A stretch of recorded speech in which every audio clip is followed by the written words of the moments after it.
What is up, everybody? Welcome back to another week of CF1 action. I'm Beanies, joined alongside the Jag of all trades himself, Jag Cass, as we have a stellar round 6 start to this week as we got ourselves Miami University of Ohio taking on Limestone University, Jag. Yes, we do indeed, Beanies. And, this is two teams that are kind of on opposite ends of their group right now. Miami of Ohio, they are coming in hot. They are coming in powerful. They are coming in strong. They are one of the two teams left undefeated currently right now in that Eastern region as we look at our beautiful standings, as you see, just right below the Shorty Kings. And I believe that's because they have lost one map through 5 rounds so far. That was against Clemson back in round 3. But other than that, just been clean winnings all day, every day for them. So this is a team that's definitely one of our stronger ones. Meanwhile, as you see, Limestone, they're kind of on the lower end of the bracket, and right now they're actually facing potential elimination. After round 9, we know that the bottom 3 teams are, I think, at least in this case, some other divisions have more than that, but there'll only be 6 teams left at the very end of that. So right now, Limestone, they're getting close to the bottom of their division, but they did get their first win last week. And that's really important. The first one that they actually played out against Niagara, that was a 2-0. And that's going to build them some confidence and motivation going into this matchup. Yeah, and just to follow up on what you said there, Jag, every single group is going to be cut down to 6 teams after we finish off our 9th week of action. So we still have a few weeks for these teams to settle into their standings. As you see, our other Eastern region coming up. Both Eastern regions actually having 2 separate teams clocking in a 5-0 record. So right now the East is definitely showing up here big time across the 2 regions. And one of the things that I'm looking forward to tonight here, Jag, is we have one of those undefeated teams with us, the Miami Redhawks. I want to see what Miami can really do to cement themselves as one of the best teams in the country, because we know from your experience talking to Miami actually that they've had the goal of really showing that they deserve to be one of these top 5 teams in the country. Yeah, that was their exact words. They want to be a top 5 collegiate team in the United States. And I'm sure Canada too. North America as a region overall, as we do have some Canadian teams here at CF1. Yeah, exactly. And I mean, they've done really well elsewhere. They're currently in top 8 for CSL.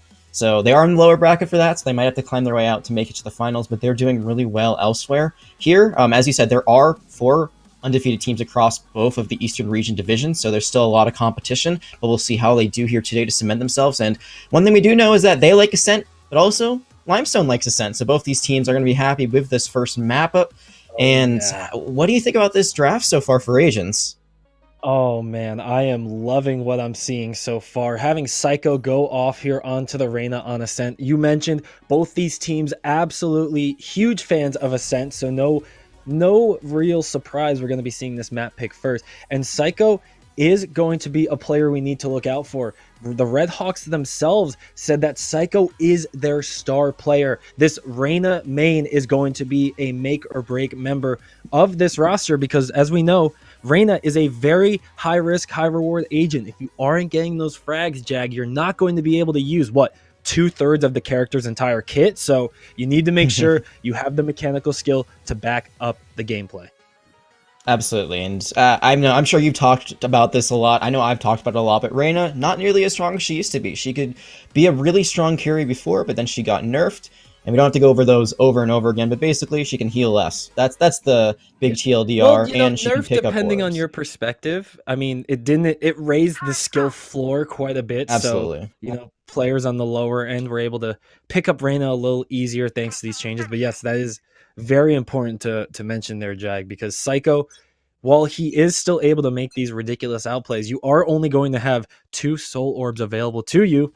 And as we load up here on to our first round, you're going to be able to see that these players are going to be heading towards a site that is going to be Miami, looking for a quick execute onto the site, and they're going to be throwing out the Leer, and Psycho leading the charge, as we said his name time and time again, wanted to be the first one to strike first blood here.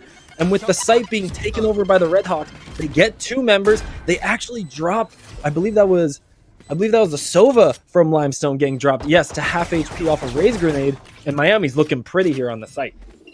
Yeah, Paint Shell's really good at clearing out of point. Both these teams, they are running raises. I think the biggest thing is the Jet versus the Reyna. Reyna is down. Now Sigma Man finds one, and Sigma Man was actually the player that Limestone had to look out for. It's interesting to see them on the Killjoy on a controller, but they are going to find one kill, and now things are going to be 3v3.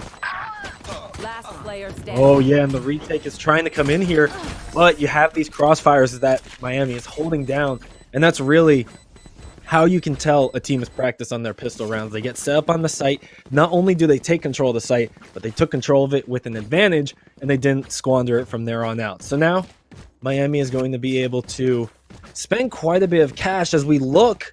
Yes, Psycho. I mean, Jag, you want to talk about what we're seeing round 2?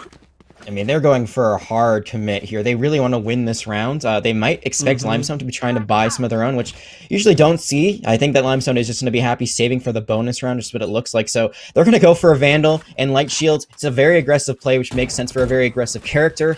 And one thing I was going to say is I loved how Psycho used those Leers really early on last time. This time they're going to be playing mid instead of just running on to A. They're going to find some fire, but no kills off the bat. So a bit of a slower approach right now for Miami Redhawks. Yeah, and this is something I'm kind of surprised about. I expected Miami to kind of just put the pedal to the metal, hold down that nitrous boost, and just go onto sites because they clearly have the mechanical advantage if they're willing to be running this Reyna player. And I think you need to be exerting your dominance wherever you can. But they're the 5-0 team, so we're going to see if this slow, calculated aggression works out, and it is going to do quite a bit of good work for them. You can see there have been no eliminations yet, folks, but this site was taken purely by out-rotating the defense, and now Limestone has to retake a site against a fully equipped team in round 2, and they're running pistols only, Jag. Yeah, pistols versus Spectres, usually a matchup you're not going to win, and there's going to be the first kill. Phantom's going to open things up. Phantom's going to get a 2K, and now Miami Redhawks are looking nice on this defense. Oh, they're picking up a third there for Phantom. These Spectres are really coming to light here. And with only Wei standing tall, he's going to take one down. So does, in fact, drag a little bit of the credits out from the Miami Redhawks, but still a 4-member round win there for the Miami Redhawks, and they have themselves a 2-0 lead on the offense. And even with that one elimination there onto Phantom, they're still able to consider this a bonus round and really just see what they can take away from Limestone at this point. Yeah, it's interesting. Ponder deciding to go for the Guardian. I think the biggest win there for Limestone would have been if they'd been able to kill Psycho, because as we saw, they did go for the Vandal by last round. Light armor, now they get full armor. So there is still some firepower for Miami Redhawks. This is a round that Limestone should, for all intents and purposes, win. But when you've got a team as good as Miami, you know, I don't want to call it over until it's over. Exactly. No reason to say that just yet, because Limestone having their first real gun round is going to give them an opportunity to level the playing field. But Psycho, with a little bit of an aggressive peek, not throwing out a Leer or anything, is going to win the trade there, and that's going to open up trees on site and actually make that A site as a whole basically for the Miami Redhawks, because there's only one member playing defense on Heaven. You can see from your minimap, folks, it's going to be the Rays from Limestone, and Major Dub is looking to find one of those, staying true to their namesake, but getting sprayed through the wall with the Sova, just barely getting out alive. The Miami Redhawks are going to be able to take control of the site and get the spike down, and they've injured half of Limestone's defense as well. Yeah, I mean, for Miami Redhawks, their raise is pretty weak, but your raise is also really weak, so this is definitely a trade. It's not in your favor. Now you've lost one of your full health players, Sigma Man, gonna drop, and this is looking so good for Miami. Oh, this is looking fabulous for Miami. You said it so well, Jag. Miami, they're looking so good. They got that 3-0 lead here, and they're not looking to slow down at all, as they have 3 members without a single death yet. But on Limestone's side, after losing that first gun round that you've been able to buy out, your economy is really going to take a hit now. This is where you really have to start trying to make some hero plays happen. You see a sheriff coming in from Blake. That's what I love to see. All it takes is one good left click, and you can instantly drop one of these assault rifles, pick it up, and then snowball the round in your favor. So we're going to have to see what kind of gunfights Limestone can take, if they can find these shorter angles to capitalize on it. And you know, honestly, Jag, this B site is a great place to hold out and try and find some short trades. But Psycho's still going to win out the first one, and it looks like B-Site's going to be quickly taken care of here by Miami, as the IGL of Limestone Way does go down, and that's going to be Miami getting the spike down with 5 versus 3. Yeah, you see this play a lot with the Ares. Just try to look at B Garage, try to get some information through the wall, spam through the wall. But they just don't get it done. They back out. Now, this is a Hunter's Fury coming out that's actually going to catch out their own teammate. And Psycho says, I don't care. I'm going to keep advancing. And now there's only one left. There is no one left. And that's 2 flawless rounds in a row for Miami Redhawks. I was going to say that, like, really the only bad thing that happened for Miami Redhawks the round before is that their Brimstone was not able to get a gun. They were the only one who had to buy themselves, but it doesn't even matter because they win that round so cleanly. Everyone has the same amount of money on the side of Miami Redhawks. Their credits are flowing. This bank is full, and Limestone, they are able to buy again, so they will have some equal firepower this time around, but they don't have any ultimates, and they've only been able to find 3 kills through 4 rounds. And that's really one of the key points of this deficit we've seen from Limestone. It's just strategy, practice, all aside. It's coming down to a lot of these gunfights that they're just not being able to come out on top of. You can see the paint cam being the only elimination picked up there for Limestone.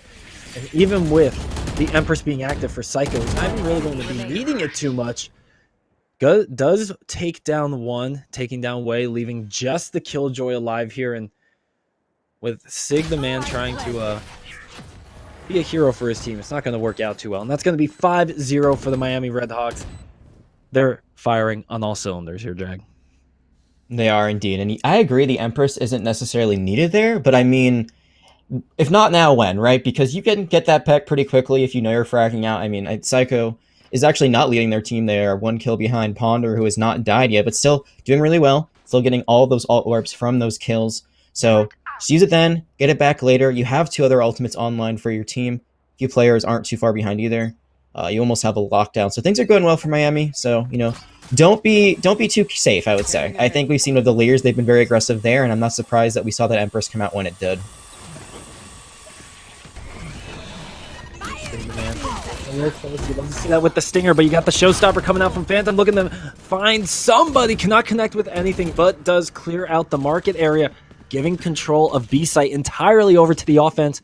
Limestone losing 1 member in the process, did not find any value on that cheeky little holding spot, and now with the spike being planned here, you can see that Limestone's going to be grouping up in this market, and it's going to be really tough to get out of this choke point here because they're just running into the fire of 2 members of the Redhawks. Make it a 3rd now. Give us a hat trick, folks. Let everybody shine the light on the kill feed. But Major Dub is looking to take over the reins here. And even with Wei taking down 1, this could be what Limestone needed. This could be how they get back in the game. This is what they could do. They pick up the Vandal. They get another kill. They get the spike defused. But Phantom is going to take down 1, and even with Wei trying their best to fight back, it's going to be Miami Redhawks quelling that little uprising and setting up a 6-0 lead. And you saw what happened right there. Major Dub tried to use the blast pack to get a little bit farther away. They knew that there was going to be an open quarter right there. The staircase to point would be a wide angle. They tried to just jump through it. They were not able to. They were taken out by Phantom, who was just waiting there. They were tunnel visioning so hard on the attacker spawn side of B, on that B garage, and they do end up getting the kill, or at least they got 1 kill at the very end, but it's not going to be enough. Miami Redhawks, they lose 2 along the way, but their economy, it's just so good. One thing, though, for Limestone is they do have ults. They don't really have guns, but they do have ultimates, and you saw the Bladestorm is going to be used by them very early on, so that's going to be 1 ult already going to be committed here by Blake and Bakes, which that's a name I like, and they get their first kill. They get the first opening kill, I think, through 7 rounds now, so this is the best Limestone has looked so far.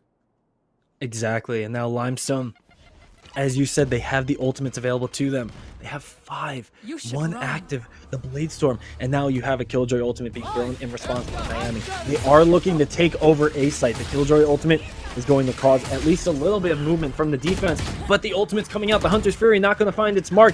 That's going to be, oh no, it's going to be a showstopper, just stopped in its tracks here. The ultimates, they're being used, but by Limestone, they're not coming out as effectively, and Blake misses every shot of the Bladestorm. He's trying to find any exit eliminations that he can, and as the defense is able to stabilize, and with the help of the Killjoy ultimate, they finally take a round off Miami. Limestone get themselves a tally mark on the board. I've been watching a lot of Mandalorian lately, so I've been waiting to say this at some point tonight. This is the way. The Hunter's Fury, you're right. It doesn't find kills, but what does it do? It shuts down the enemy lockdown. So that's a huge play to help them use their own lockdown. You might say it's a bit of overcommitment. They used I believe, every ultimate they had online. They had all 5 last round, and they used all of them just to secure things. But they needed that 1 round win, because 1 more round going the way of the Miami Redhawks means that they will be guaranteed to have a lead going into halftime. You want to try to cut that down as much as possible. You do, and now you get an operator online. Oh, the operator almost gets control alt deleted there, barely peeking away from the corner. Is going to dash to safety now with 40 HP left. Blake still going to be incredibly valuable with this 1-shot, 1-kill weapon. And as the Sova drone tries to clear out the front, Miami is going to strike first blood in this round, taking down Stone Fergie with the paint canister coming in from Raze. And now you can see, folks, on your mini-map, Psycho's going to take down one, but Blake's actually going to respond, taking down one as well. So the operator is still finding the value that it needs, but you need to get a few more eliminations now, because the 4 versus 2 is in favor of Miami. And with the spike being planted now on site A, you can see the spread coming in from this hold on the offense. They have every corner covered. They don't need to overstep their bounds. And especially, Jag, when the last member has an operator, you don't want to get too aggressive and give up a life. Absolutely. You do not want to push this. You do not want to, give up more kills than you need to. You already lost one, so it's not going to be flawless as is. I think you need to try to throw away the operator, but you don't get to do it in time. It would be a big play if you throw it off the side. Now the race is on to see if anyone can pick it up. It's going to be a buzzer beater, and they don't get it. Oh, Ponder was so close there, just finding it on the ground. So for Limestone, it's not the worst thing in the world, because that was a round you're going to lose anyway. I think, like, there, just go for your pistol, throw the operator off the side of the map if you can, just to make sure that it isn't picked up by anyone. But there, doesn't get picked up anyway, so I don't know. Like, it's not the best trade. Maybe you just try to sit up in a corner and keep it for next round, but Limestone, no matter what's going to be at a disadvantage going into the halftime swap. It is 7-1 in Miami Redhawks' favor, and as you see, really, no one on Limestone can buy, so, I mean, this lead could be put into even more of a disaster situation for Limestone. I noticed that we have a pause right now, so not sure exactly what's going on. Might be a production thing, but in the meantime, it looks like we're going to be having a tech pause. Do you want to send it to break? We want. Oh, it's for the players? Okay, players tech pause. So it's not even on our end. One of the players is going to have to make sure that their setup is working all right. I believe it's coming from Limestone, so as Limestone waits to figure out whatever the issue may be, we have a chance to break down the first 8 rounds that we've seen so far. And honestly, Jag, coming out straightforward, this is what you'd expect a 5-0 team looking to set themselves as a top 5 in the country to be doing, especially against the team in the lower half of their group. So Miami Redhawks, they came here with a statement to make, and so far, the first half of that sentence seems like it's been written. Yeah, the statement has been loud and clear. It's that we're a very good team and we are not here to mess around. One thing I've noticed about them in particular than some of the other top teams I've seen so far is that they're not making mistakes. They're not getting ahead of themselves. It's still pretty early on in the series, so maybe later on they'll have some more fun with it. Maybe they won't be as restrained, but like even the way they approached that operator in the last round and they were trying to find that final blow, like, I mean, they left the point very quickly, but they were very careful of it. They were checking corners. They were going in groups of 2, which I think is really smart to make sure that, if someone's traded out, you can find the immediate trade after. Doesn't even happen because they just get the kill right off the get-go. So just great team playing, great organization so far from the Redhawks. One of the things I want to point out too is in the round that the Limestone squad was able to get their first round win, it took them all 5 of the ultimates they had to secure that round win. And even though it does in fact lead to a victory, the return on investment, I mean, that's left up for debate as we see the tech pause has come to a close, folks. Whatever issue there was has now been solved, fortunately, and we can get back to some CF1 action. And also, don't forget, folks, we're near 1,000 followers, so if you got a free second to click that follow button, help us get there. We're real close, and we'd appreciate hitting that 4-digit mark, and maybe it'll help these players hit their marks on the heads a little bit easier, but Psycho hasn't had too many issues with that so far, has he, Jag? No, but he's about to run right into a Bucky on the left-hand side. The Leer does come out, so they will be restrained. They use the orbital strike, and they actually get to clear it out, but there's that Bucky coming out, and now Limestone's ahead, or they're tied. Yeah, Limestone has a fighting chance here. The Bucky has been proving to work wonders, but you miss one shot with it, and all the momentum that you had comes falling apart. That's going to be Limestone having to eventually give up the site. But they have 2 members left to retake with. Their Omen, their Raids. Both of these characters have tools available to them to retake a site. You can clear corners with the paint can. You can smoke out lines of sight with your Omen. And don't forget about that paranoia, folks. I mean, it was good enough to be bumped up to 400 credits. You might as well make it worth your while here. And Limestone, they're searching. They're trying to pick up any weapons. They're looking to just land a shot. They need to. Stone Fergie, a beautiful headshot through the wall, is going to find one. But unfortunately, the Redhawks, they take the bullets that were sent to them. And just like rubber, they send them right back. Your words and bullets cannot hurt me, my friends. Isn't that nice, you know? Just not being hurt by anything. You don't want to be hurt by anything, but in this game right now, Limestone, they got to find a way to not be hurt because it has not been the best of few rounds for them. I mean, the good news there is they do find 3 eliminations. I think that's the most they've had so far. I think that's tied for the round that they... actually, not tied for the round, because they did win a round, so that's the second most kills they've gotten so far. They make the Redhawks buy once again, but I mean, their alt bank's looking nice. They have such a good economy, it's not going to matter. And, you know, they're about to get this first kill. There it is, and now they've got a free entry onto A. Oh, Psycho's going to be, of course, that one opening up the gates. And now the showstopper is actually going to kick down the door, say hello. You're welcome for showing up to the party here, folks. But Phantom, not going to find any... No, does in fact get a little bit of damage there onto Jet. You can see dropping to just under 50 HP, maybe a little farther down. And now with the 5 versus 4 on site here, Stone Fergie and the rest of Limestone are going to try their best to get on. But, I mean, you can see, folks, it's just not really working for them. They got 1, 2, 3 members left standing. They're all coming from the same side here. As 3 is just... Ace? It's fish in a barrel for Psycho. This man's looking for an ace right now, putting the Reyna to work, showing us what is possible when your star player is on the most mechanical agent. But IGL himself, Limestone's way, is finding 1, 2 eliminations. And even though they can't get the spike down, they are able to hit Redhawks with quite a few deaths in this round. And at this point, Limestone is going to take this small dub right here as they're able to preserve Way's Vandal and look to fight another day. And that is a big moral victory, I would say. The fact that you're able to take out Psycho before they get the ace. You force them to buy once again. The problem is that even though you get to keep your Vandal, even though you got money from that, no one else in your team can buy. And you see that is how things are right now for Limestone, as they're going to have to go for some stingers, maybe even settle for a ghost here or there. And they just need to be able to finish strongly. Unfortunately, their Psycho just popped off. As you said, they were hitting headshot after headshot. I think that Limestone made a big error there, playing 2 players in tree at the exact same angle.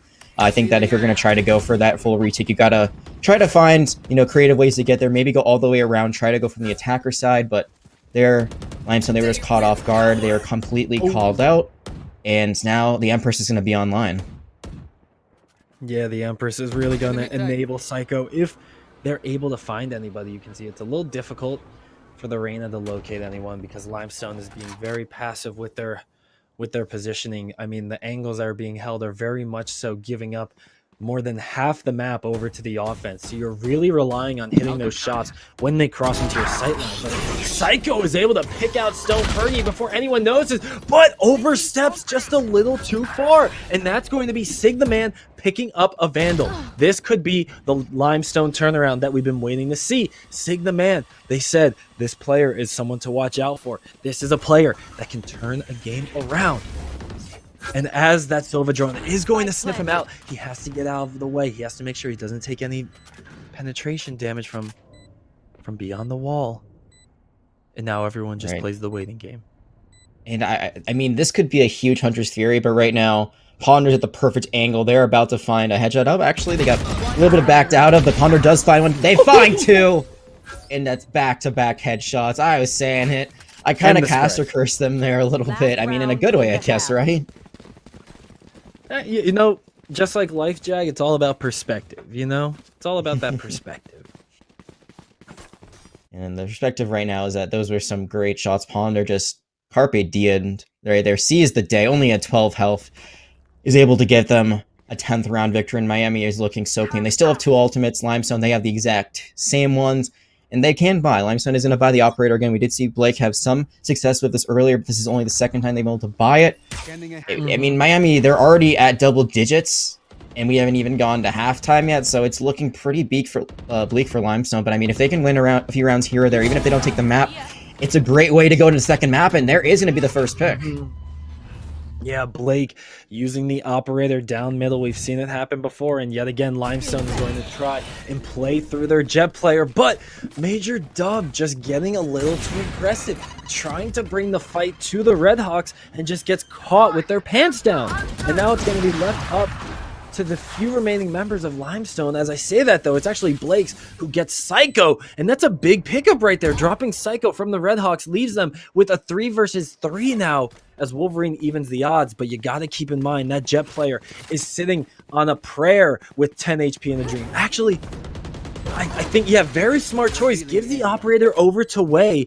Now with the full HP Silva in control of this operator, the only one who's able to make anything happen, but just misses the flick onto the head. And that's going to be the Redhawks finishing out the first half 11-1. If they win this first pistol round, it's virtually over. I mean, Limestone, they'll have to force buy every round from now on to try to bring it back from 12-1, which is a Herculean task to say the least. It's still doable. It's possible, but it's just going to be so difficult. And I think you made a great observation there. Blake and Bakes, they just decided to go for the Bladestorm. They try to give up the operator to Wei, who is their top fragger right now, but Wei just not able to find the shots. Looks like they hesitated just for a split second there on that enemy Brimstone. It cost them their life and the round definitely. Now we'll see if Limestone could do more on their attack. It looks like they've got a very similar setup from what we saw from the Redhawks when they did the attack. They're going to be trying to run onto this A point. Oh yeah, but we'll have to see if they have the same value, because Phantom is going to sniff it out with a boombot followed up by a pink canister. Nobody got too aggressive there though by Limestone, so nicely done. They avoid death. They do in fact get their raise a little bit chunked, so this is going to give time to the Redhawks to respond now. And as the paranoia is thrown out, Phantom does get sniffed out as well, but Psycho is ready, baiting their teammate. Gonna find one, cannot find the second, but no, does in fact get 2 and 3. 2 bullets, 2 heads, 2 eliminations right in a row. And the Redhawks, they're trying to play defense after losing everybody. But Limestone, they took control of the site. I was too busy freaking out about the left clicks to realize that Limestone, they have the spike. And they're swinging it. Jag, they're swinging it over the B site. I love Limestone, this. Yeah. looking poised on their offense. I love this. And you saw that there could have actually been a moment where maybe they interacted right in market, but they don't meet at mid. They're going to meet on B instead. Wei having the spike is pretty dangerous, because if they had died there trying to travel over, then the spike would be caught out completely, but they don't.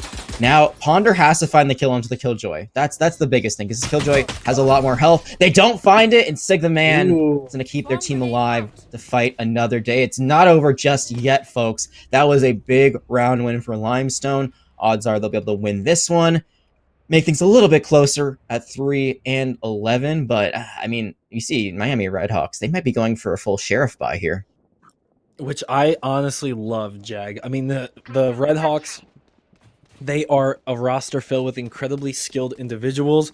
Putting sheriffs on these players in a round like this, where you are fully expecting to be at a deficit in guns and shields, that all gets turned around with a nice one tap. And Psycho is a player you're going to want to give that sheriff over to.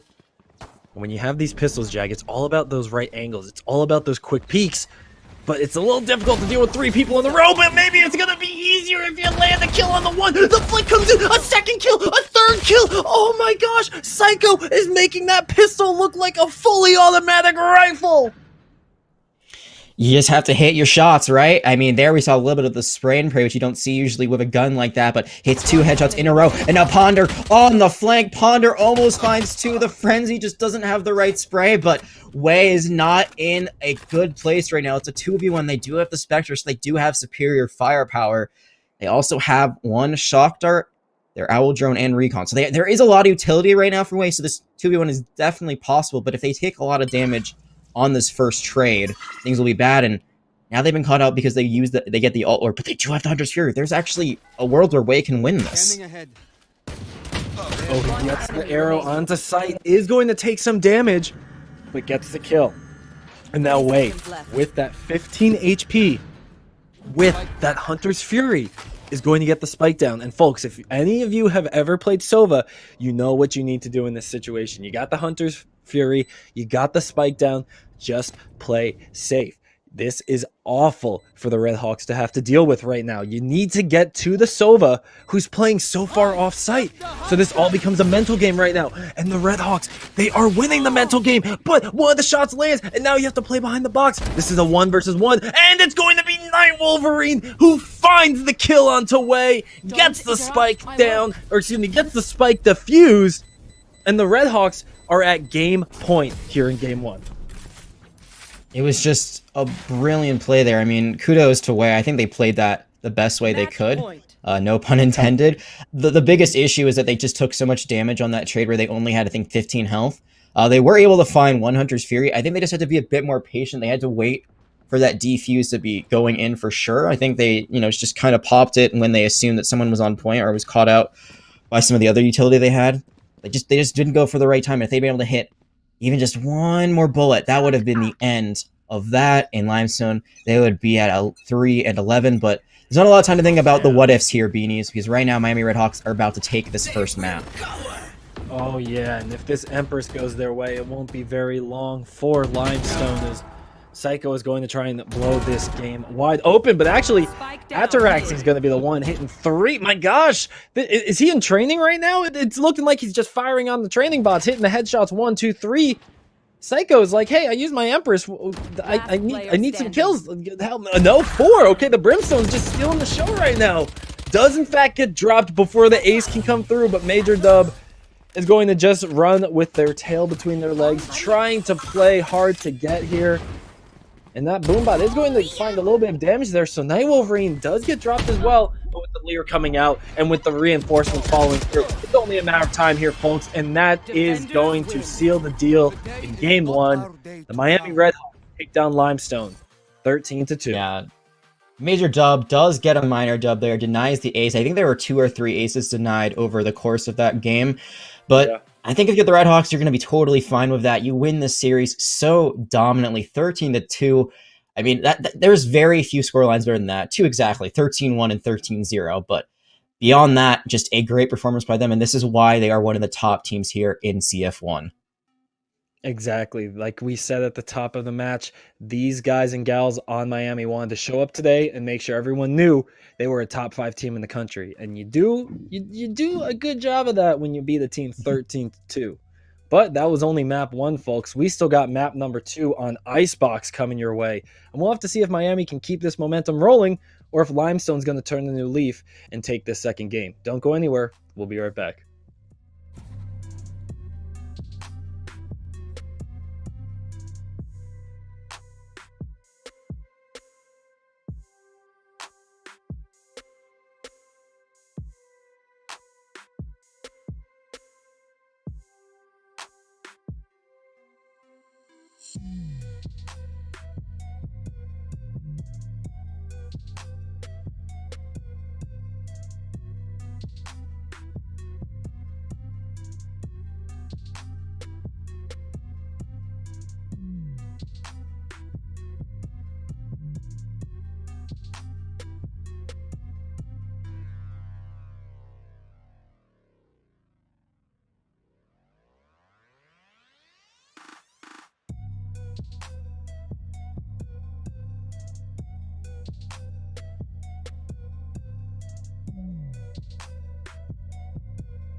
Hello, everybody. Welcome back to the CF1 broadcast, and we are about to be bringing you game number 2 of our matchup between the Miami Redhawks and Limestone University. And we just came off an ascent that was a pretty one-sided affair. It's like putting a cinder block on one side of a seesaw, kind of one-sided, because I mean it was what, 12-2 at the end of the game, 13-2, excuse me. Yeah, 13-2 was that final score, and there are opportunities for Limestone to bring it a bit closer. I expect it to be at least 13-3, but some great late game heroics from Miami, Ohio made sure that they won the second round after the swap, and that basically put the game on ice. And speaking of ice, you and I, we were both pretty shocked about this. We're going to Icebox for a second map. You don't see it every day. I would say it's probably the least played map, at least, in the collegiate level. I think a lot of teams usually ban it right off the get-go, and I know that this is actually a map that Limestone does not like. This is, I think, their fourth favorite map out of 5 in the game currently, is what they told us. So seeing how that Ascent was their favorite map and how things went there, I'm really interested to see how they'll do now on Icebox. Yeah, exactly. And Icebox is a very divisive map. One of the big things that people tend to have issues with it is just how many different angles and levels you have to check, how many different positions people could be in. I mean, the verticality on the map is nearing Overwatch levels at some parts of it, to be honest with you. So it's a very difficult map to play, especially if you're not practiced on it. And I think what's very interesting about it is the fact that it was the pick of the Redhawks. I mean, if you're going to be loading up onto, or was it the pick of the Redhawks? I don't want to misspeak. No, Limestone chose it. That's the crazy part. That's the wild part. Limestone chose it. So they're the ones looking to take it a pedal to the metal. That just blows every thought I had out of the water right now. I want to see why Limestone chose Icebox, especially because we know that they like a map like Haven, and they chose to remove it from the pool. So really, I can't wait to see the agents that's going to come out from Limestone here, as they are going to be attacking first on Icebox. Yeah, and I totally agree with you. I mean, we were given the same list. They said Ascent, Haven, Bind. Those are their top 3 maps. Neither of those are left. It's only going to be Ascent and Split, which are their least favorite. Split will be the tiebreaker map if we get there. So we'll see how that goes. I don't really see anything different on the side of Limestone. I was going to say, like, this could be a map you see a Sage. This could be a map you see a Viper. I think there are some interesting things you can do here. Sage, definitely not as expected. They will go for the Omen, too. I think that's interesting. Last time, they had the person playing Sage on the Brimstone, so they are their primary controller who used smokes. This time, they have swapped things around, so a few role swaps here and there. So it's going to be interesting. It seems like the Miami Redhawks are coming in with a very specific game plan about how they want to run this map. In Limestone, they're going to do the exact same thing they did that just lost them Ascent 2-13. It's the exact same comp. I don't think they made any changes at all. So they're locked in. This is what they feel comfortable with, and I don't think that's going to be the way to do this. I feel like usually the team that has specific plays is the one that comes out on top of things, but that's not like the end all be all.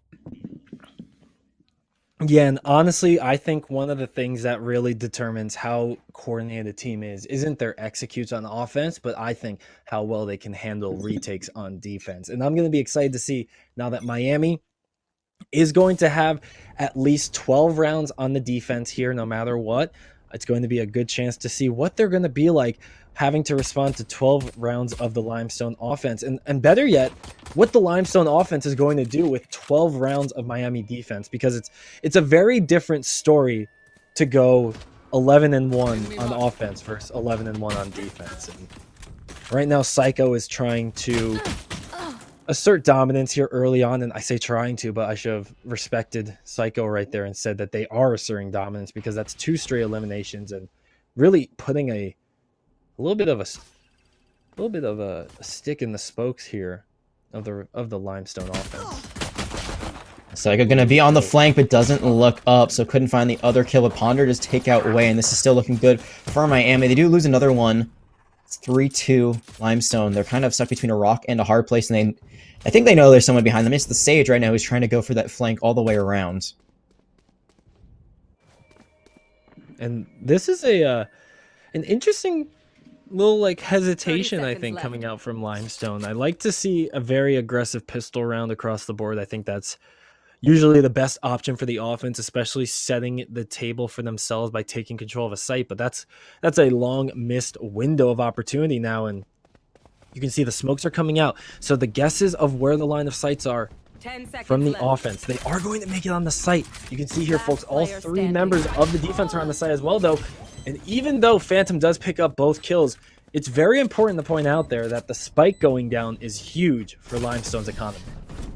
Yeah, it's going to give them a lot of extra credits that they wouldn't have had otherwise. So that's a great job getting the spike down right before they get their head clicked in.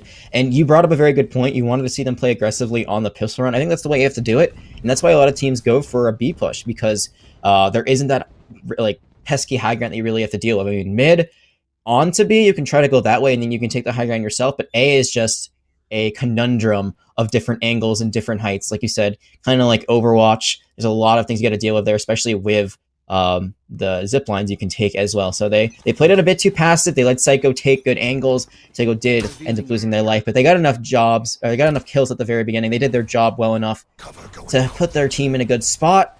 They're up 1-0. And now it looks like, again, a pretty slow push. The spike is mid. It looks like they're split 2-2 on either site so far, but no real dedication either way around. And one of the issues I have right now with the split Limestone is bringing out with this 2-2 is I think at minimum, if you're going to be going for this kind of reconnaissance look, I think I'd rather have my smoke split up at least to give both sides of reconnaissance a little out of a situation if it got bad. And now you can see B side is getting a little more love than A side is. They're starting to push up a little bit, dancing with the smoke, but not committing to the yellow just yet. And yeah, you're going to see it's going to be a regroup coming in from Limestone as they have to figure out how to push now with only 4 members left. Oh, 3 Phantom with the fancy footwork there, dropping to the floor and then hitting that Marshall shot. The body is going to do just fine here in round number 2. Oh, but Psycho, look at that. Psycho is going to be going absolutely crazy with this Vandal if they can just find their opponents. And everyone, they're being corralled. It's like fish in a barrel right now. It's like Animal Farm, and unfortunately, it's going to be a slaughterhouse very shortly. But no, the animals, they fight back, and that's going to be Wei picking up a gun after dropping 1. That's huge right now. Wei is able to turn this around if just for a moment. And honestly, getting the Vandal out and getting out alive is going to be a huge win of itself, looking to the future right now. Yeah, if they can get alive. They are currently being chased down, but it looks like they will be safe. They don't have enough time to plant the spike, but I mean, I talked about this on Ascent. Psycho going for that really aggressive second round buy with the Vandal. It works out well if you can get that flank. You didn't give yourself enough time for the Leer to actually go through. It does have a bit of a cast time once it's out and about. Instead, you walk right into a right click from the Classic. It still does a lot of damage at short range when it has that 3-round burst like a shotgun. And now that's a great gun being given over to Limestone, who are already on their bonus. So Wei going to just be able to keep their gun. Everyone else going to buy. And I mean, if they win this round, they might be able to buy for a fallen teammate later on. So the economy now for Limestone, despite being down 2 rounds, is looking better than it could have been otherwise. And now with this 2-0 lead, you got the bonus round. It's going to be interesting to see how this bonus round is fought back against, with Wei having that Vandal in their pocket. It is going to be big because remember how much was invested by the Redhawks, specifically by Psycho, in buying that second round Vandal. But now with a more grouped up, coordinated look over onto B side, Limestone, they are being loud. They are making sure that their opponents know what's going on, but they're still not committing to any kind of push. They're still not even going for peaks so much. They're just shooting at walls right now, Jag. They are. Now they're going to lose their Omen, so they're just playing so patiently, and that's good to do sometimes, but Night Wolverine is going to be caught out a little bit by that recon bolt, so they do know where one person is, but it's still a 5v4. Oh, now it's going to be dropping bodies left and right. Wei is having their way with their opponents, giving us a Limestone advantage here. The offense is able to get control of the site, get the spike down, and now we're going to have to see how the Redhawks handle a retake, because they're going to have to go up against a Phantom who just hit a dirty headshot. Excuse me, Phantom actually hitting a headshot onto Sig, giving the Redhawks an evened out fight. And with Phantom going crazy with the Blade Storm, he's looking to flex the mechanical skill, but just can't land a single headshot. Wei with the fancy feet. We're going footloose here, everybody. And that's going to be Limestone dancing on the graves of the Redhawks, striking early in this game with a nice lead, or nice round. Yeah, they finally win the bonus, weren't able to do it last time around. This time they secure it. They lose one off the bat, but I always think, sometimes it's good to be a bit more aggressive there. They do wait their time. They just try to play long sight lines because they know that besides the Marshall that's on the other side, that sniper rifle, they will have the long range gunfight advantage. There, it works out in their favor. A big play there by Phantom. They try to go in with the Blaze Storm, and like you said, they just could not find their footing. There were shots that were connected, but they couldn't find heads. Heads were not rolled, and Limestone, now they're in a good position. Psycho going to be committing to the Sheriff. They do have an Empress online, but this could be really bad for them because they are going very aggressive early on. Oh, yeah, very aggressive. And this is what I want to be seeing now. Limestone, they got a little bravado about themselves. That was a good round coming in. The best round I think we might have seen all night from the Limestone squad. And now you want to see the momentum start to build up. I want to see this downhill ball get rolling here for Limestone. You got the Hunter's Fury. You get the spike down. You got way to play long-range defense. Major dub, taking down Phantom, winning that trade. That's absolutely huge. Now you can afford to commit to the site. But you can see on the map, folks, the Omen is sitting around mid, throwing out these smokes that really aren't giving the team much value because the rest of the fights are happening over on A site, and now it's flipped over to the Redhawks' favor. Oh no, Stone almost caught out there. Looks like they are trying to go for that teleport, and now they might be falling because of it. They do. One thing I've noticed that's very interesting about as another trade comes in about the Reyna play on the side of Miami Redhawks is they never reload their gun. They're walking in with like only 18 ammo in their clip with the Empress out, and I'm not exactly sure why. It's just something I noticed, and it's it hasn't really deterred them at all. I feel like sometimes you really just want to rely on your aim because you can eliminate anyone in this game with one bullet to the head with most guns. So if you can just hit your shot, you don't really need to reload at all throughout the round. And the Redhawks there are going to pick up the round victory as they take a 3-1 or continue to hold a 3-1 lead. Excuse me.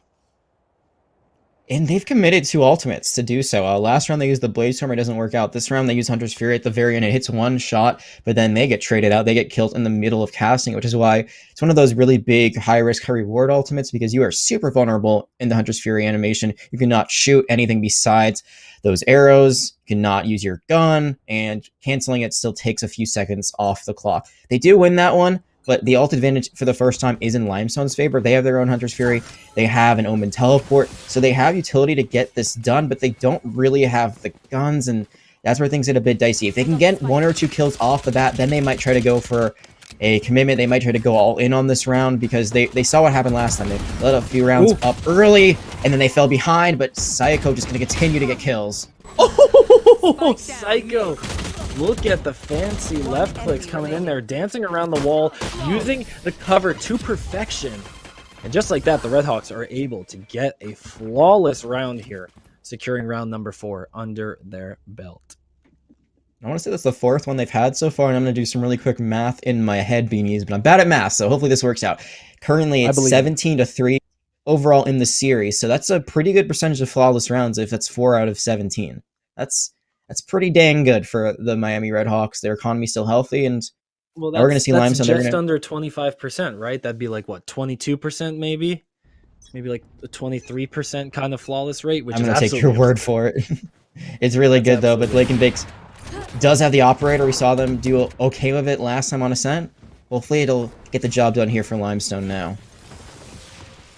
Yeah, as you mentioned, Blake on Ascent was one of the shining lights for the Limestone lineup, able to create a lot of openings with this operator, and that's what you need from your Jet player.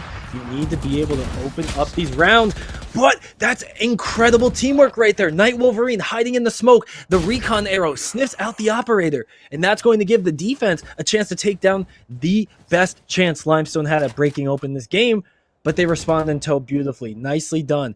Now, with a 3-on-3, A side or B side, excuse me, is the location. It's just a matter of getting that spike down, and you can see on your minimap, folks, Way is still cautious with approaching the site. Miami is doing a great job at holding these a little more passive angles, which are really forcing the hand of the offense to come into their battlefield. Oh, and Major Dub's going to storm into the battlefield with guns and rockets ablaze, and folks, that's going to be a spike planted for the Limestone lineup off of 2 ultimates used. Very nicely done, but the Redhawks, they have to fight back, and they have only 2 members left to do it. And Limestone still has the Hunter's Fury, so they could just try to play their Sova all the way in the back. They could try to put Wei in a position where they can use it as a way to stop anyone from defusing. Phantom, though, finds a great kill onto Major Dub, and Psycho, like you said, is still alive. As you see, that's exactly what Wei's doing. They're playing so far back right now. They're playing so far back with the Operator as well. So they're going to force the defuse to come out, but there's going to be also the Nano Swarm. Limestone, they put themselves in a great position. Yeah, Limestone's using the ultimate and the abilities to perfection. Throwing out the Hunter's Fury. It might be a little too fast there because the defuse still comes out. Limestone, they played it so well, but they just couldn't seal the deal there. And Sig the man, you know, getting a nice little kill on the exit with the Operator, but still, Limestone, they had all the tools in their toolkit to get the job done. But execution just barely fell apart there, Jag. Yeah, and the analogy I'm going to try to make there is, you know, it's like you're fixing a sink and you just have the wrong wrench to actually put the last pipe in and just put it all together. The Hunter's Fury, it's perfectly timed. It's just, it misses. It misses the spike. It misses the Killjoy who was trying to defuse it. Not Killjoy, I think it was the Jet Phantom who was actually the one defusing it there. Yeah. It misses. It only hits once, and it just wasn't enough damage to get them from stopping the spike defuse. I mean, they were able to get to halfway. That was the biggest thing. They got to halfway through 2 shots. Neither of those first 2 shots hit. And what was so commendable was that they doubled the damage, I think, from the Hunter's Fury. And that's how they were able to get that spike halfway and then finish it off. So very nicely done by them, thinking that through.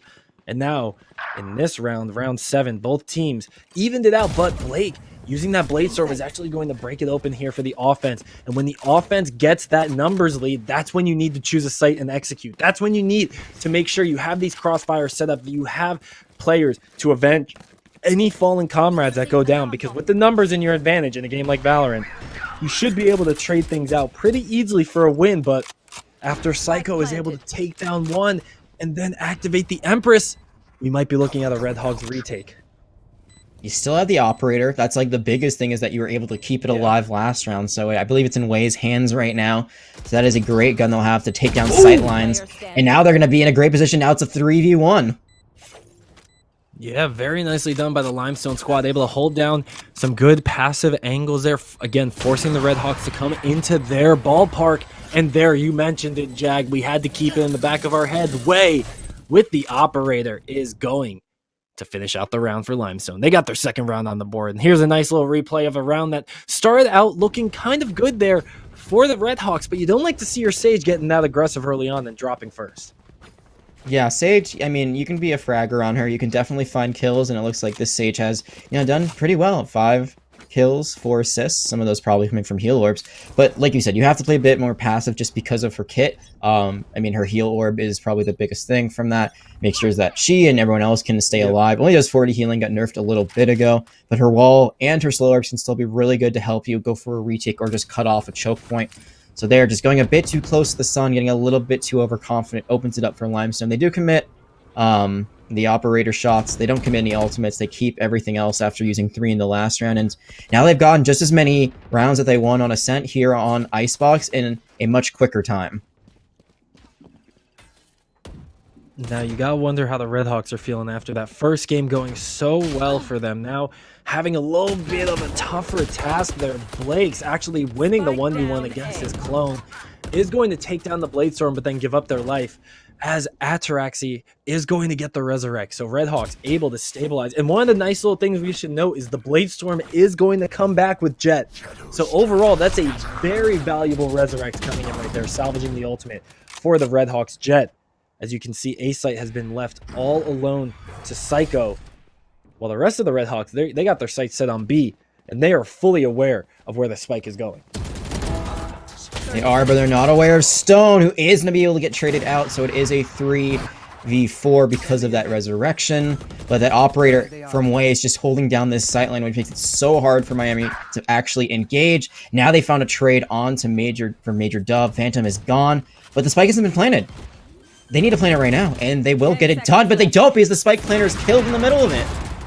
And that's a big elimination right there for the defense. They're able to delay it just enough, and the wall bangs may not be doing just a lot of damage, but it gets the job done, folks. And now, look at Night Wolverine being a good teammate.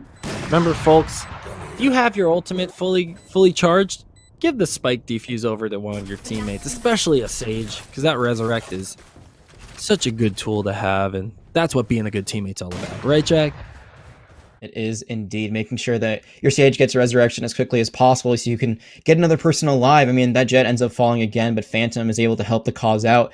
And also, just not even that. It's not even just the ult orb that you get if you get the diffuse, but it's also giving your teammates time to pick up better guns if they need to. They get the operator into Phantom's hands, and it looks like we're going to be having another tactical pause. So while we wait for that to come on in, we're going to keep talking about what just happened. I think the other thing is we talked about it a few times. Limestone, they like to play tempo. They like to play it a bit slower.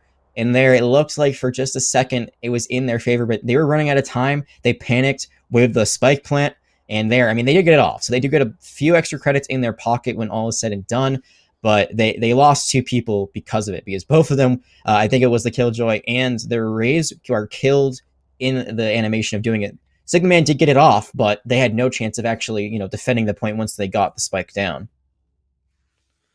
And that's one of the big things you need to make sure you can plan for, because even if you get the spike down, and we complimented the likes of that in the early stages when, it was pistol round, and getting that spike down really affects you in the early stages. But once you get to these layer parts, you need to make sure that you have a plan for post plant as well. You need to make sure that you have thought out where you can go to deal with your opponents. And that's where the information game really comes into play, and how important it is in Valorant, because when you have that information, you know where your opponents are coming from, then you can properly wait for them. You can properly set up a line of sight. You can properly hold down left click, maybe get a kill or two, and then defend the spike. Bada bing, bada boom, just like that. What are you doing on the day of my daughter's wedding? All that good jazz. All of that good jazz and more. And I think when we talk about playstyles, one thing that we were told by Miami Redhawks is that they don't necessarily actually like to go for like big team retakes. They prefer just going for the one person popping off 3K. That was a thing they told us. They prefer impact plays over team plays. But they've still been able to get those team plays here and there, which I think is the difference between a good team and a great team. A good team, they can just, they can just win off of one player, putting everyone else on their back and just carrying the whole squad. But you see the kills that are coming out right now for Miami. 8, 7, 6, 6, 6. So all of these players are neck and neck with each other. They are all putting in Ks in that KDA column. They're all getting assists as well. I think the only one who doesn't have one right now is Night Wolverine. So maybe that Omen has to be a little bit less greedy. We're just kidding with you, Night Wolverine. But that's just a good team effort. So it's interesting, they say that they prefer just to have, they're probably banking on Psycho or Phantom to really just pop off. But overall, at least here on Ascent especially, it's just been a great effort from each individual player. And as our attack pause winds down, we mentioned it was called by Wei, the senior and team captain of this Limestone roster, really taking that mantle, not only in game with topping out the leaderboard for the Limestone squad, but also making sure the team is able to collect itself after a little bit of an up and down first half. We are 8 rounds into this, starting the 9th round very shortly. And as you can see, the economy is pretty much even across the board. Each team has 1 or 2 players with a decent chunk of change. Each team has players that are hurting as well. And so this is really going to be an interesting make or break round here, because the Redhawks have guaranteed themselves a tie after this first half, which, good or bad depending on your perspective. But the Limestone squad, they want to make sure they can win these next 4 rounds and go into their defense guaranteed a tie, because having a 6 half, woo, that'll be day and night from game 1 here for the Limestone boys and girls. But Night Wolverine is actually going to be putting quite a bite into those plans right there. Taking a good chunk out of them, you might say. I like it. I like the pun. Yeah, they do take a chunk out of the Limestone approach, and once again, they are going in down a person. They don't have any ultimates, which last time they've had a few. They still weren't really able to win, and Miami, they do have ultimates. They have Intersphere. They got the Omen teleport, so they have ways to recontest this if need be. Right now, they're going to be trying to play around this Paranoia, which looks like it's going to be huge. If it lands, there it goes through. It should have hit almost everyone, and as you see on Limestone, their raise is very weak, but there's going to be trades, and Night Wolverine now might be setting up for an ace. 1 enemy remaining. Oh, yeah. Nope, never mind. I got a little excited. Taken away there, as Ataraxy is going to be showing off exactly what we were talking about before when, hey, man, Sages can frag out too. Picking up a 2-piece there. Giving the Redhawks the 7th round win of the half. Now, remember, folks, even though this game has been back and forth, you got to keep in mind the Redhawks, this is a team that is 5-0 right now. And so Limestone, for them to put up this performance so far compared to game 1 has already been such a stark improvement. And I can't wait to see how they can finish out this first half, because their offense, it's looking good. They have moments of genius. It's just, it comes down to very minute differences in some of these situations. And even just pure gunplay in some situations as well. Oh, Phantom just getting up to the high ground and dropping Stone Fergie. And that's why you play the Sage. You get the wall up. You let your Jet drop right on top of it. Uses the up trap to get all the way up there. And this is looking like a flawless round for Miami Redhawks. They only have 2 alive. Psycho might be able to find the 4K when all is said and done. And with only way there to bring up the rear, it's going to take quite a effort. It's not going to be flawless at the end of it. It's going to take so much effort still to get this done. Only 67 health, and now they're going to get slowed. Yeah, and there it is. Ataraxi is going to pick up the elimination onto Way, giving us an 8-2 scoreline here in the half. 2 rounds remaining, and you can see the replay here of what Phantom did. That wall that gave him just a little oomph. That is teamwork at its finest right there, folks. You know that they had that plan coming into this map right here. And Phantom getting the chance to show up on the replay. It looked real pretty, I will say, and put that in the highlight montage. Absolutely. And this is what I was talking about at the very beginning about, you know, having a set composition probably for a reason. That's probably one of those reasons, using those Sage walls to their advantage, being able to take high ground that they normally wouldn't be able to otherwise. But I do want to mention something you said, that Limestone is looking really good. I don't feel like the scoreline right now is really showing how much better they've been playing here on Icebox than they did on Ascent. They're still down quite a bit, and they're still going to be at a loss when halftime happens. But they have made these rounds very close, and now with this lockdown coming out, they're going to be putting themselves in a good position to maybe bring things a bit closer. Yeah, the lockdown is such an interesting ultimate because of the space it affords you physically. You know, people might make jokes about zoning ultimates, but I mean, that's a literal zoning ultimate right there. We have a trade coming out as the retakes are coming through right there. 1 apiece, so each of these teams left with 4 members, but the Empress is going to give a little bit of an extra push there, making it a 4.5 versus 4 if Psycho can get a chance to hold left click here, folks. And this is one of the scary parts of going for a retake.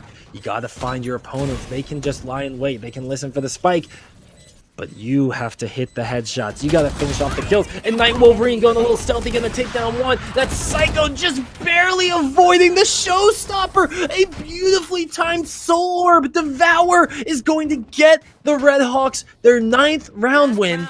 And Psycho does it in style, baby. He's able to Wraith away, completely avoid that showstopper ultimate coming out for Major Dub. And if you're Major Dub, you hate to see it. But if you're Psycho, you must be thinking, man, how big brained am I after that one? Just barely is able to avoid it, but gets a 3K at the end. And I think Wayne might be having some connection issues again. It looks like they were just kind of caught out with their, they were trying to look for a recon ball, maybe a shock dart. It looks like they had their bow and arrow pulled out, stuck on the rope, not able to find kills there. It's unfortunate, as Limestone now are going to be looking for a pretty similar result of what happened last time. It's going to be a little bit better. It might only be 10-2 versus 11-1 going into halftime. The Redhawks are going to find 2 right off the bat. Yeah, and that's really difficult to come back from on the offense. When the defense gets a lead like this, and it's a team like the Redhawks, you know that they will not be making these ill-advised mistakes. They understand how you take a 5 versus 2 and turn it into a 5 versus 0. I mean, we did the math before. They had, what, a 23% flawless rate. May have dropped a little bit since then, but nonetheless, this team has shown up big, and Ataraxi was ready with the angle, but Sig, a good teammate, avenges that fallen comrade, giving the Limestone squad one less member to deal with on the defense here. Blake is actually going to dash into the middle of fire. Spray and Pray's going to work to perfection. Tries to pull out the Blade Storm to make a little magic happen, but unfortunately, the Pixie Dust missed its mark this time around, folks. And as Sig the man is trying to just make a little bit of that rub off onto him, he gets 1. He's looking for 2 more, and Sig does have the spike here. And there's only 1 kill away from getting that ultimate, or 1 spike plant away. This looks very promising for Limestone. Yeah, and everyone now has gone to B for Redhawks, all two of them. It looks like they might be wising up to it as they realize no one's there and there's not much time left. And we talked about being too aggressive on the stage before. They had the Resurrection online, so if they were still alive, they could have. This could be a 5v1 right now for all we know, maybe a 4v1, but it's a 2v1. The lockdown is now online, and it's not great still for Sigma Man. They're gonna have to get a lot of work done, as you see right now. Redhawks, they don't even care. They're just gonna run all the way, and they already broke the lockdown, and now things are looking terrible.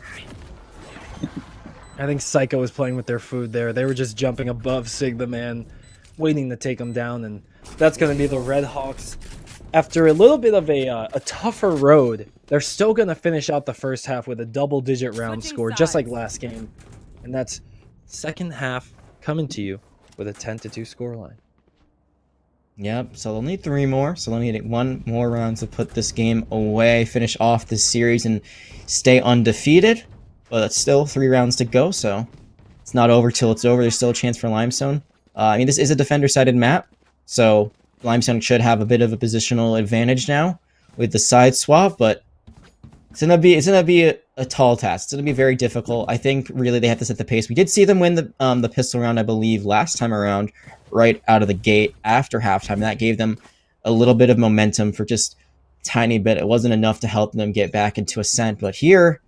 We talk about how Valorant's a momentum-based game. The pendulum can swing very quickly, so they win this, it becomes 2, it can become 3, and then 4, and then who knows where the rest of this game can go.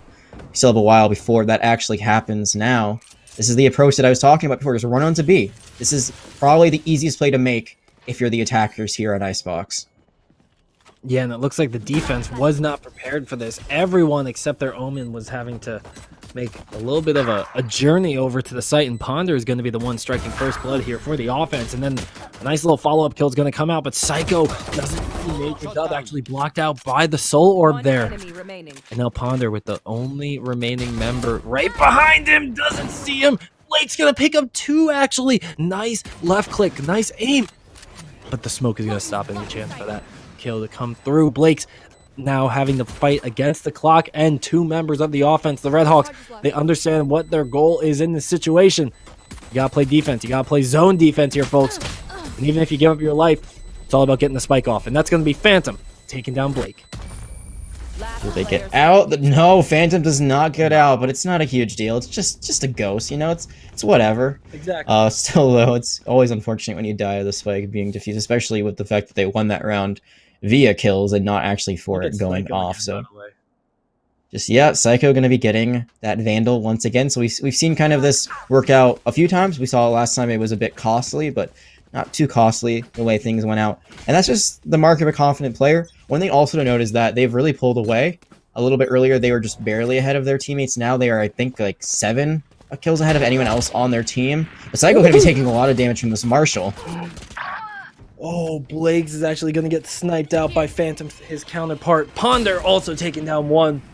And now this is going to blow open the offensive opportunity here for the Redhawks. But Major Dub is actually lying in wait, able to take advantage of the aggressiveness that came in. But Redhawks able to shore up that weakness that they had, shore up the little opening in their armor. And Stone Fergie is going to have just 1 life to take down 4. And no such luck will come, and Miami Redhawks are now on series point against Limestone University. Goes for the jiggle peek there, but just it turns away. The hesitance has been costly for Limestone. I think I've seen a few plays there where they turn away just for a second and they try to turn back, but their spray transfer just isn't good enough for when they start shooting to when they actually end up hitting their target. There's a perfect example of it. And you just have to be a bit decisive in that moment. Even if it's the wrong decision, it's better to just kind of go in for that peek onto the corner fully than try to turn away and then turn back. It's never going to work out in your favor. And speaking of things not working out in anyone's favor, Limestone, again, are on match defeat. I get point defeat. I'm not sure exactly what the wording is there, but 12-2, very similar to Ascent. Redhawks win this one, and this game is over. The series is over.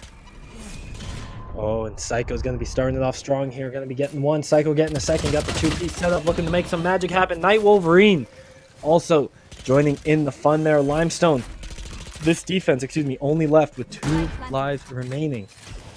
And they're going to have to try and fight their way back against a fully kitted out 5-man squad. Make that 1 life remaining, as it's going to be Sigma Man trying to make anything happen. But unfortunately, the man, the myth, the legend is going to go down as just a fairy tale, folks. The Miami Redhawks are going to win Game 2 by the same exact score they won Game 1 and take a 2-0 series against Limestone University. And I think them winning that last round flawlessly is just kind of a good statement on how the series went. Sure, they gave up 4 rounds, but it's, 4-26. That is a great scoreline. That is a net gain of 22 and all is said and done. So that just shows you that they were in the driver's seat. Again, I think they were a little bit sloppier here on Icebox, and I say that, with the harshest of criticisms because they still played a very, very good game. I think they had a few more miscues, though. I think that the Sage played well, still very good, was a bit over-aggressive at certain points that really could have cost them if they just didn't have such great players, but this is not a surprising result. They have 3 Radiant players and 2 Immortal players, so their players are at the tippy top of the competitive leaderboard, of the competitive standings, and this is just a great team all around. They said they want to be top 5 in collegiate overall, and if performances like this, it's going to be definitely possible. We do know that next week they're going to have a very tough task, though. They're going to have to be going up against the also undefeated Shorty Kings. So that's going to be a real test, and hopefully we get to see that game on stream next week. Yeah, and speaking about that game and the Redhawks, we're going to get a chance to talk to one of the Redhawks about that upcoming game just after this break. So don't go anywhere, folks. We got a quick interview with our winners just after this.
Looking down from the heights that we have built all by ourselves, and there is fear of the unknown, but we cannot lose control when we feel like the world is against us. We're trying to find ourselves without the defining words. We can no longer hold on to what only makes us hurt.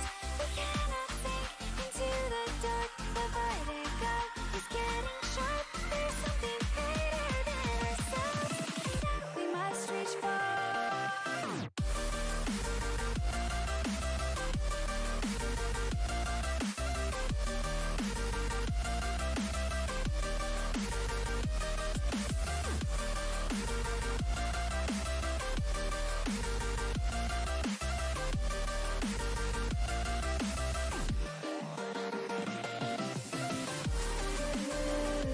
Into the infinite that we must reach. Into the infinite that we must reach. Into the infinite that we must reach. Into the infinite that we must reach.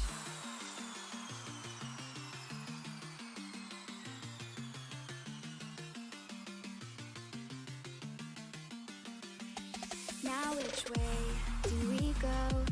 is the question to ask. There are so many choices that it's hard not to look past. What is real and what is fake, and the risk we have to take. Will we know what is throwing off our balance? We're trying to find ourselves without the defining words. We can no longer hold on to what only makes us hurt.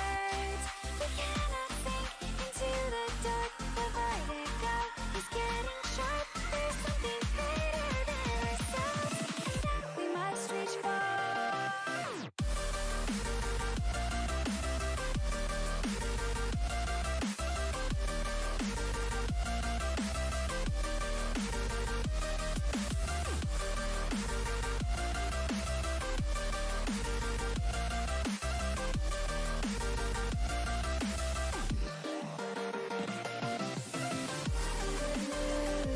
Into the infinite that we must reach. Into the infinite that we must reach.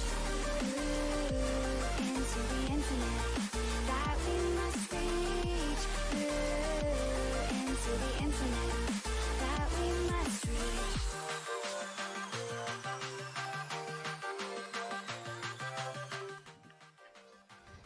Welcome back, everybody. We got ourselves an extra guest here to show off their lovely face. And honestly, we need to show off their lovely skills. My God, Psycho, the Reina player from our victorious Miami University Redhawks. And I guess I'm just going to start it off with, did you expect that kind of game to happen? Did you expect 2 straight 13-2s? I mean, how'd you feel coming into this matchup?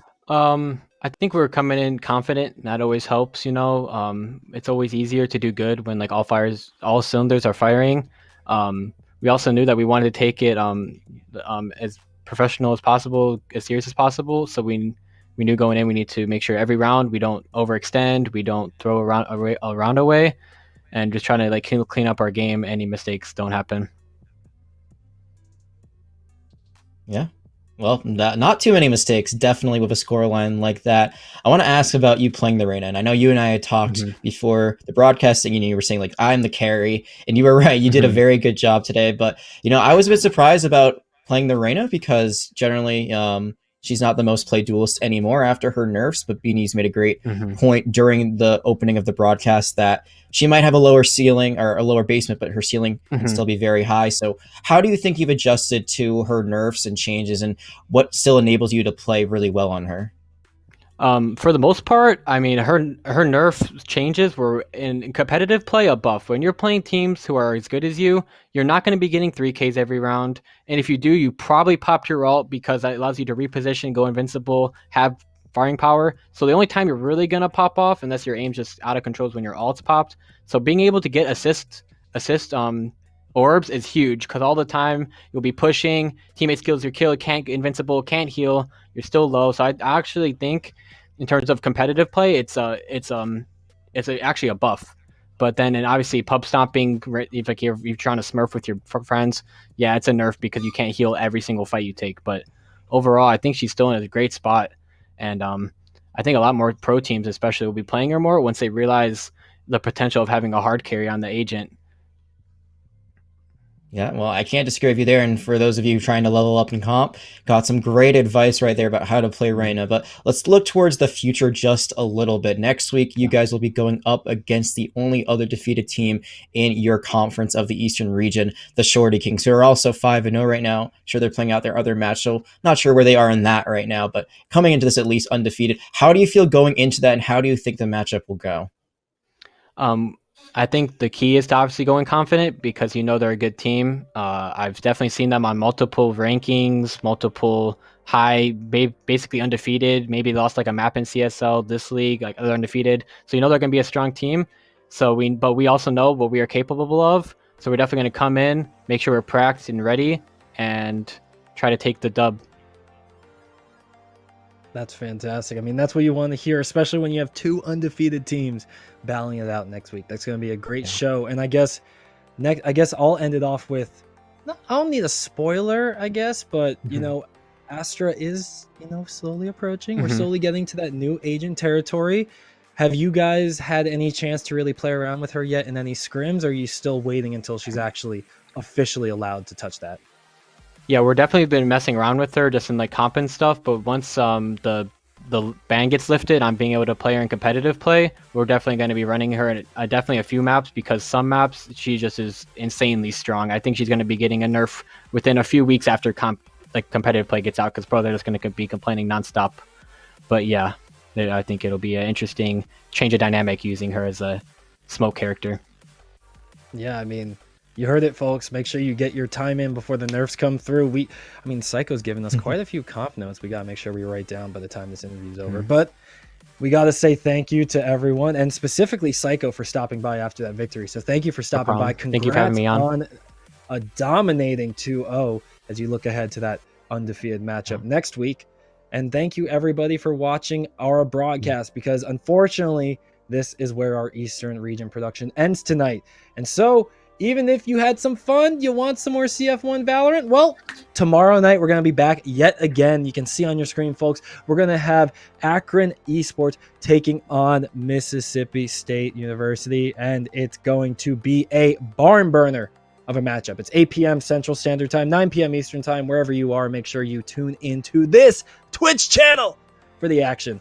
Now, as I'm going to send us off, I want to say a quick thank you on behalf of everyone behind the scenes, our production team putting in some great work tonight and every night. So thank you, Juke. Thank you, Lawrence. Thank you, everyone else, for helping make this happen, Scotty and President Kiernan. And thank you to my partner, Jag, for a great cast tonight. It was our first, and I can't wait for many more with you, my friend. And everyone, please enjoy the rest of your Mondays, and we will see you guys tomorrow night for more CF1.